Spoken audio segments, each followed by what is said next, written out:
So for the past few days, I was hanging out in the Discord of the official Summer Small Chronicles game, and I noticed that a lot of people actually have a lot of questions about runes. So stuff like how to rune units, where to get runes, which runes to keep. So I decided to make this I'll try to keep it short, but a video all about runes. So here I'll discuss the main things you need to know about runes when starting out. I'll cover topics like how to get runes, how to rune certain units, which runes to sell and when to sell them, and to get you started on your journey basically. And by the time you are doing all of these things in the video, you will have a good understanding on how to manage your runes yourself and will no longer need any further tips after that. So yeah, let's get started with that. And in the very beginning, your main source of runes will be this Hill Kingdom story. Basically, as you move through the story, the rewards you get will eventually grant you some runes. So let's see if I can find some. And it looks like the first runes you are getting at... Excuse the mouse clicking noises. I'm just going wild trying to find... Oh, there you go. It seems like at chapter 30 you are getting a few runes here. Basically in Act 2, these runes will start being 2 stars, in Act 3 they'll jump to 3 stars, Act 4 4 stars, and Act 5 stars. And also, together with the runes that you get from here, you will get the same grade runes in the specific dungeon. So for example, let me find a dungeon, there it is. For example, this Explored Silent Cave. Since this is in Act 2, defeating this dungeon will grant you 2-star runes, which you can use on your units at that time. However, you will replace them eventually, so don't go hard on powering them. And yeah, this is like the main way to get runes while you're still doing the story. After you are done with the story, there will be a few different ways to gather runes. First of all, it will be through the area exploration quests. These are very similar to the story mode, and as you can see, if you switch to a exploration of a certain region, for example, Rukurangma is the last one, by completing these stories you're also getting decent runes to start you off, and these runes will definitely be useful for quite a while, I'd say the first week at least, and you can get quite a lot of them, so make sure to complete all of the Rukurangma exploration quests after you are done with the story. It looks like you're even getting purple ones, which is amazing. Another way to get runes early on are by farming the monsters that you see randomly walking around in all of the regions. However, for this I do not recommend doing it for runes themselves rather than just selling them for the rune material pieces, because by the time you are in Rukurangma, the quests are giving you 5-star runes, and the highest tier runes you can get from Rukurangma area monsters are only 4-star purple tier runes, so they will no longer be better than the 5-star blue runes that you are getting from the quest.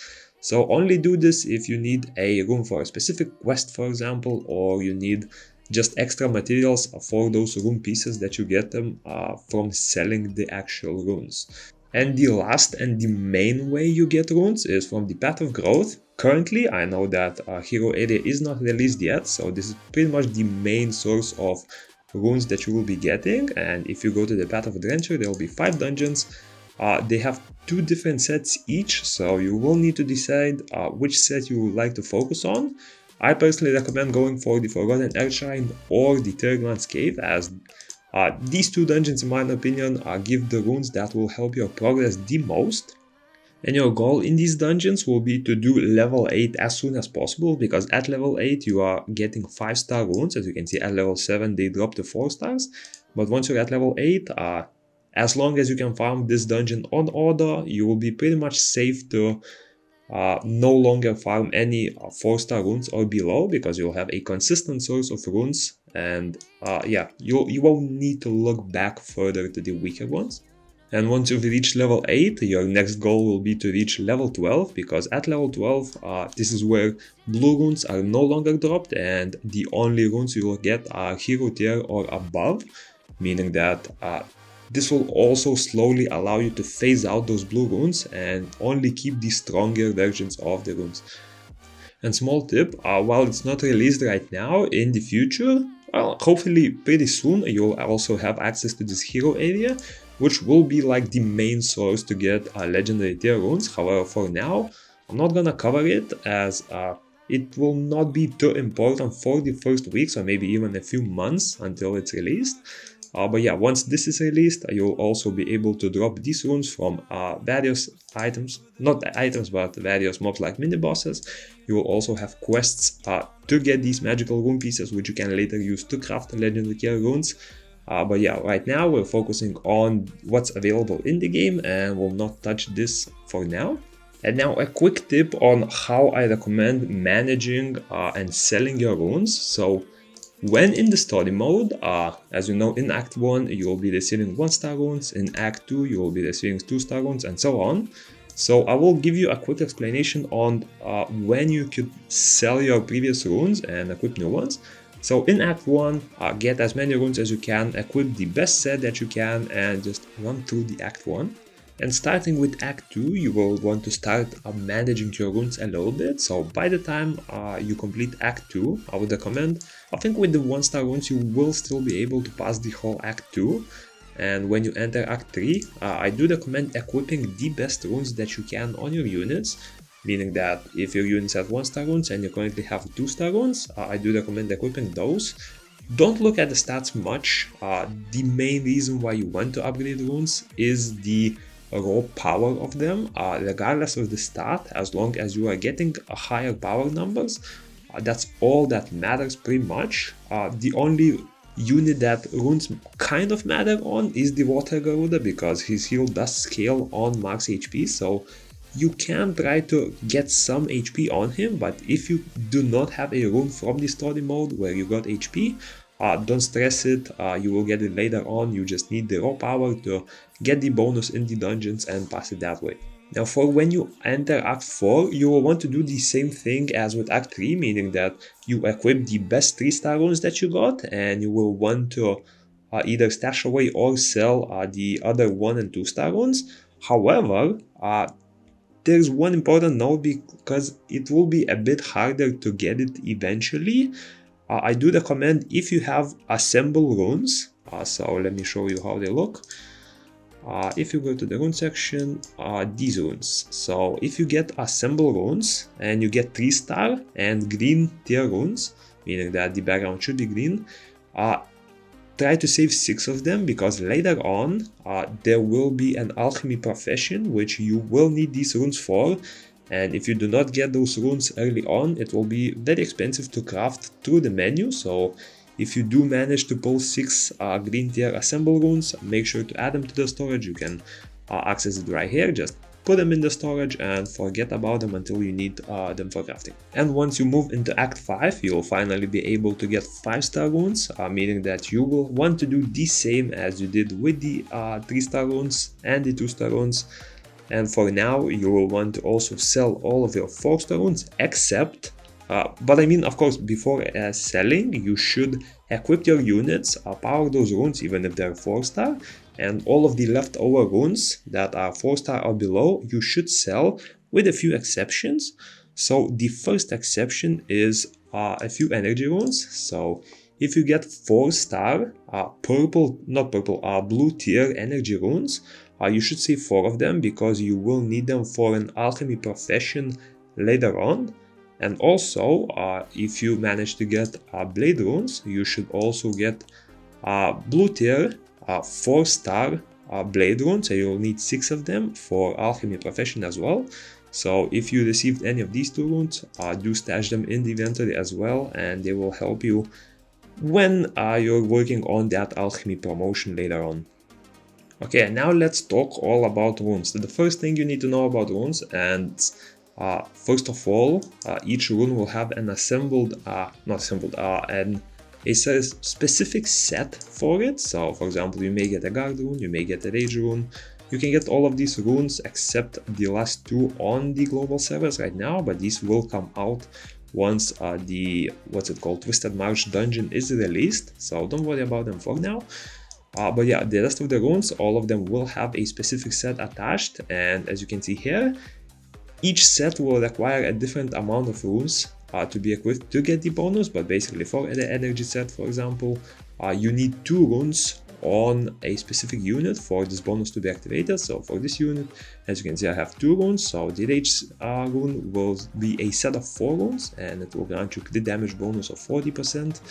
And he also has 2 blade runes, and blade runes only need a set of 2, meaning that once the set is completed, on top of the stats that you get on the runes, you will also be getting a 12% crit rate boost. And you can see what each of the sets and how many runes you need for a set by just scrolling through the rune types. And now for some stuff that will be a bit harder to figure out, so I'll try to cover all of the tips that I've picked out. So first of all, if you check the stats, and I mean the main stats on a rune, you'll notice that they vary quite a lot. So for example, my Akamamir has attack here, he has attack percentage, defense, crit damage percent, HP, and attack percent. So first of all, you need to know something about the set numbers. So 1, 3, and 5 will always have the same main stat, meaning that slot 1 will always be attack no matter which rune you take. Slot 3 will always be defense no matter which rune you get. And slot 5 will always be flat HP no matter which rune you take. Now for slots 2, 4, and 6, it will be a little bit difficult, but if you listen carefully, you will quickly pick up on how it works. So first of all, slots 2 and 4 and 6 are special in a way that you can actually hold various different stats, as well as hold stats that are percentage values, not just flat stats. Meaning that in most cases, flat stats will be worse than the percentage stats, except for a very special case that I'll mention in just a second. And the stats that you can equip on slots 2 or 4 and 6 are as follows. So on all of these 3 slots, you can equip the 3 main stats, meaning that you can get attack percent, defense percent, and HP percent on all 3 slots. You will of course need to be lucky to get that rune, but you can equip them on all of them. For slots 2, there's also one exclusive stat that you can get, and that is the attack speed stat. This one can only be applied to slot 2, and it will not appear on any other slot except for the substats, of course. For slot 4, this slot holds 2 exclusive stats. So for this, apart from the attack, defense, and HP, you can also get crit rate, or you can also get crit damage. And of course, which one you equip will depend on your current crit rate, but more on that later on. And for slot 6, there are also 2 exclusive stats for it. So first of all, you can get accuracy, and second of all, you can also get resistance on that slot. And as I mentioned earlier, you heard that slots 2, 4, and 6 do have the ability to hold percentage values. However, there are also runes which can simply be flat stats, meaning that instead of having, for example, 40.4% attack on a 5-star rune, you could have a flat value that will be 409 flat attack, meaning that it will not scale on the base attack that the unit has, but instead scale with just the flat stat that it gives. And because of how monster stats work in the game, the 5-star units, meaning that the natural 5-star units as well as the natural 4-star units, will have high enough base stats where percentage values will be better on them. However, this is not the case for 3 stars, and 3-star units actually have base values that are lower, meaning that flat stats that you would get without percentage values actually have a little bit stronger potential than the percentage values. So for 3 stars, technically, if you wanted the unit to be slightly stronger, the difference isn't huge, trust me. It's just like, I would say at max like a few percent difference. But yeah, if you wanted your nat 3s to be stronger, technically you could make a set of flat stats. However, I do advise against it, and here's the reason why.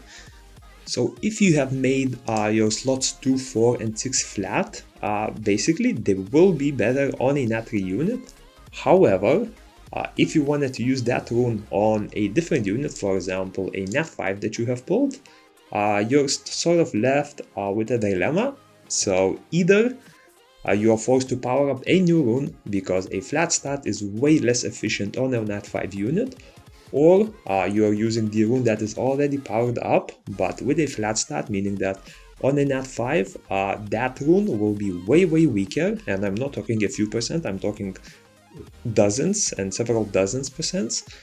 Yeah, so this is mainly the reason why I don't recommend using flat stats even though they are better on a few 3-star units, because it simply prevents you from reusing those stats in the future on different units, especially if you plan on changing those runes pretty frequently. So for example, I have a few presets and I swap those runes every day, multiple times a day. If you are powering flat stats, you're sort of left with that rune sitting on that specific unit without the ability to change. If you do plan on changing in the future, for example, if you get a new rune, that older rune that had flat stats will no longer be usable on anyone else except nat 3s. So yeah, you can power flat runes, they will be a little bit better, but you will also be potentially wasting the resources that you will not be able to get back in the future.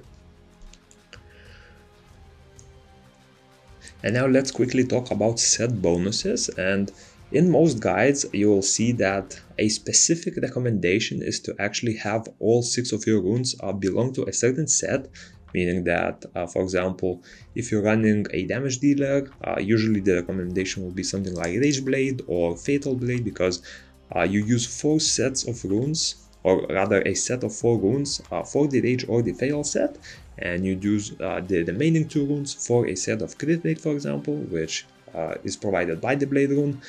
But this is not always important, and while I do recommend creating a full set of 4, for 2 sets, usually if the rune stats are good enough, you can just run a set that does not belong to any specific bonus. As you can see, I have my Bastet here. She's a pretty high power, for me at least, I don't know. And yeah, she's running these sort of sets, so she has 4 guard runes, meaning that those 4 guard runes make 2 sets of 2 and provides me a defense bonus. However, for the last 2 runes, she is running 1 fatal rune and 1, what is it called, foresight rune. And for this, I specifically didn't make a set because, for example, if you check this rune, right, it has some decent stats, like it's nothing special. But if I went to the assembly rune, not assembly, foresight I mean, and let's say I decided to change this rune with, for example, this rune. This is a beautiful rune, it's also legendary tier, it has even better books, as you can see. It would match the set because I would get a set of 2 for evasion, and it also has a beautiful quad roll into HP, meaning that for Bastet this is like the perfect rune. And let's say I do want to equip that, and once I equip it, you'll notice that I actually lose 1000 power. So for me, even though the stats are good, the rune set matches, in most cases you will actually notice that the bonus you get from it is actually worse than if you were just to use a rune with a broken last 2 set. So do not be stuck up on completing this set. For sets 4, yes, make sure to do them because the bonuses here are way bigger than set 2s. But for those 2 sets, don't get too stuck up, and if you see that you have, for example, a great blade rune for a certain unit, and the second rune is, for example, guard, it will still work as long as the initial stats on the rune are good. Trust me, you can equip it and you won't lose out on much. And now for a very frequently asked question, I noticed that people are struggling with understanding what sort of sets you should equip on a unit, what sort of stats you should equip on a unit, and for that you should open up the skill tab, and without even referring to a guide, for example, if you're looking for a less popular unit, you can easily determine what sort of runes it will need. So in most cases, if you see that the basic attack only has a single multiplier and no additional effects, you can simply ignore it. But for the charge skills, for example, Bastet, she is a support unit type, as you can see, so it sort of already gives you on a way on what sort of builds you will need, because most supports deal with stuff like defense, stuff like HP. So with which her second skill, as you can see, her multipliers are not too great. However, she does have the ability to land a debuff, and when a unit has the ability to land a debuff, this means that to land that debuff, you will need a bit of accuracy, because if you don't, the chance to land the debuff will be greatly reduced, especially if the unit has high resistance like my Bastet. So for example, if a unit with like 0 accuracy attack my Bastet rather, there's pretty much like no chance that they would ever land a debuff. And for example, if we jump to the third skill, if you can read up on here, you will see that it gives a buff. That buff does not scale with anything, so you know that these stats aren't important for it. And then if we keep reading, you will see that she will provide a shield for 14 seconds, which scales with 22.1% of her max HP. This means that if you're using your Bastet for the shield, naturally you will want to use her with very high HP and a bit of accuracy if you plan on using that first charge skill. So this is basically why my Bastet is on HP build. So as you can see, slot 2 is 33%, slot 4 the same, and slot 6 is also HP percent. And basically you will have to go through your units, see which units scale with what, and decide based on that. For example, now we can go to Akamamir. You can see that he's a warrior, so he's sort of can lean on damage, maybe a bruiser. We just go to the skills. As you can see, his first skill, it does have a regular multiplier, however it also has increased damage over time duration by 2%. This already means that if you're using him for that purpose, so for example, if you're attacking a boss and you want to extend those damage over time effects, you will need to build some attack speed on him, because this is a basic attack, and the more attack speed you have, the more often he will be able to shoot this ability. Then we go to the other skills. As you can see, this one is an AoE attack. It scales with attack as well as max HP for damage, meaning that to increase his damage, you will need to either get attack, HP, or both, meaning that to make him do more damage, you can build either of those stats and they will help.